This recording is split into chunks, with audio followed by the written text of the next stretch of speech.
দেখবেন বাজারে গেলে অনেক মুসলমান কথায় কথা বলে হিন্দুরা অনেক ভালো, বলেনি বলে না বলে?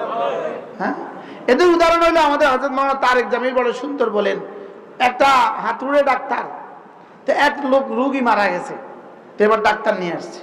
তো ডাক্তার সাহেব তারা হাত ধরে কয়, হাত তো ভালো আছে, চোখ ও চোখও ভালো আছে, পা ধরে কয়, পাও তো ভালো আছে, ও এবার কয়, ও শুধু রুটা নাই। কি শুধু কি নাই বলেন? শুধু রুটা নাই। এখন ওদের সব আছে, শুধু ইমানটা নাই আর কি। জোরে বলেন না। ওই তিন কুলাঙ্গার যারা গেছে ওদের কিতাব আছে, পাঞ্জাবি আছে, বাগড়িও আছে, পাগড়িও আছে, সিন্নিও আছে, শুধু ইমানটা নাই আর কি। শুধু কি নাই? শুধু ইমানটা নাই।